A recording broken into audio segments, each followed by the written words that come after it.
జగన్మోహన్ రెడ్డి గారి పథకాలు ఇస్తున్నారు కరెక్టే. ఇక్కడ ప్రజల్లో చేరట్లా. ప్రజల్లో చెప్పే నాయకులు ఎవరు లేరు. నివసానికి ఒక నాయకులు వస్తున్నారు ఇక్కడికి పాలకొల్లు నియోజకవర్గంలో. ఇక్కడైతే బలంగా మాత్రం నిమ్మల రామానాయుడు గారు ఉన్నారు ప్రజెంట్ ఎమ్మెల్యేగా.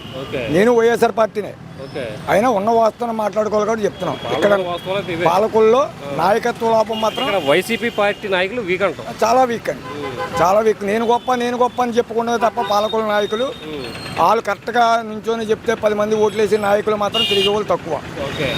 వాస్తవంగా మాత్రం జనాలకు చేసేది ఏమీ లేదండి. ఏదైనా కార్యక్రమాలు జరిగితే ఫోటోలకు ముందు ఉండడం, ఆ ఫోటోలు తీసి ఫేస్బుక్లో పెట్టుకొని మేము పార్టీ కోసం ఎంత చేసామని చెప్పుకోవడం తప్ప వాళ్ళు చేసేది మాత్రం పార్టీకి ఏ విధంగా న్యాయం చేయట్లేదు. రామానాయుడు గారి గురించి ఏం చెప్తారు? రామానాయుడు గారు అయితే పార్టీ సంగతి పక్కన పెట్టినా వ్యక్తిగతంగా అయితే మాత్రం రామానాయుడు గారు అందరికీ ముందు అందుబాటులో ఉంటాడు. ఆయన పార్టీ కాదండి. ఆయన ఎంత తిన్నాడో ఈయన ఎంత తిన్నాడో పర్సంటేజ్లు తీసుకున్నాడో అవి మనకు అనవసరం అండి. ప్రజలకు అందుబాటులో ఉన్నాడా లేదా అనేది ప్రజలు చూస్తున్నారు.